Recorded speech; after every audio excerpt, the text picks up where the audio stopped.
I'm going to explain to you today why we should be telling Christian kids about consent. Now, it's weird that when I was growing up, we talked about sex all the time in youth group and church, but no one ever talked about the idea of consent, and it kind of makes sense, right? If you're trying to convince kids to not have sex, teaching them about consent almost feels like you're giving them kind of permission to do it, right?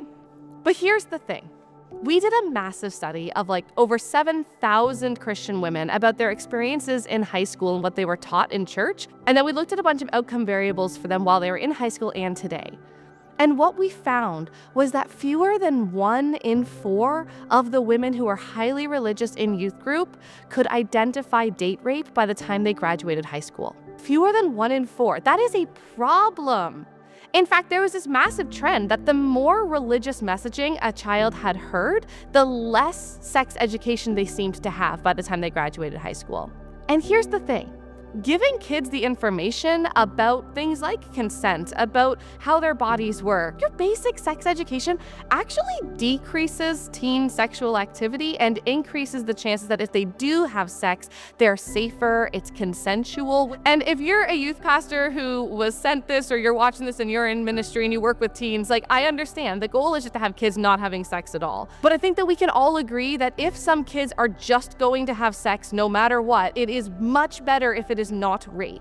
There's a couple different messages that we often hear in youth group settings that are common in evangelical circles that actually erode children's and teenagers' understanding of consent. For example, there's a lot of messages like God made boys just to be the sexual aggressors, right? And so you have to understand girls, boys only want one thing, and God has given guys this sexual drive that women just don't have. First of all, I just want to say that is flat out not true. There are a lot of studies that show that both men and women, teen boys and teen girls, have very strong sexual urges, and this is not something that only happens to boys. What we have found in our multiple studies is that girls who are raised to believe that they have to be the brakes in the relationship, they have to put on the brakes because the guy's gonna be pressing on the gas, they end up with some pretty negative effects. These women often report that when they do get married, they have a really hard time enjoying sex because they've kind of trained themselves to dissociate and to not be present because they're so worried that they're gonna go too far if they aren't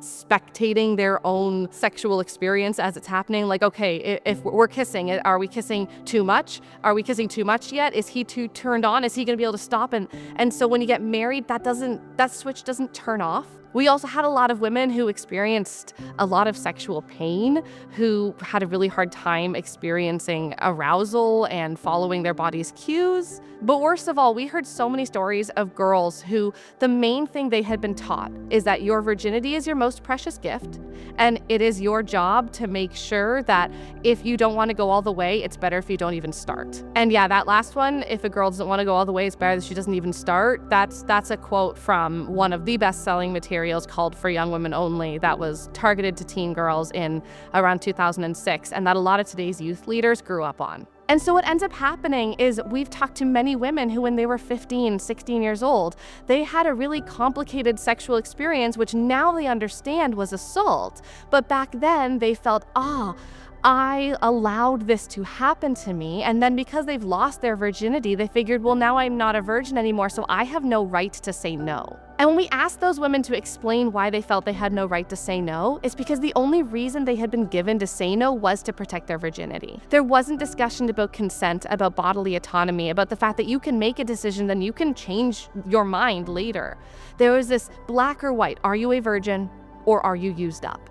And that was never the intent of their youth leaders. They probably had Sunday school teachers and pastors who loved them very much, but were just trying to get them to make what they thought was good decisions with bad information. And this is a really common pattern. Girls especially are taught about virginity and taught about male lust instead of being taught about consent, about arousal cycles, about how their body works, about how to combat a lot of what we call rape myths, which are beliefs about how when someone is sexually assaulted, it's kind of the victim's fault or the perpetrator couldn't have helped it, which are unfortunately pretty common in beliefs like that one about if a girl doesn't want to go all the way, she'd better not even start. So I just want to challenge you. If you're someone who's in charge of kind of talking to kids about sex or about purity or whatever your role is, don't forget to talk about consent. And remember that kids learning about consent doesn't mean that you're saying, yeah, go have sex with as many people as possible. It's a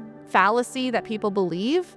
Instead, what you're doing is you're equipping kids to make the right decisions because they're able to identify when someone is pushing their boundaries, and they're not chalking it up as boys will be boys or, well, God gave him desires that he didn't give girls. And they're definitely not chalking it up to the idea that I just didn't do my job as the girl to stop him from going past my boundaries. All of our kids deserve to understand consent in its entirety, whether or not they're deciding to save sex until later in their life or marriage. Everyone needs this education, and we absolutely cannot replace it just with messages of don't do it.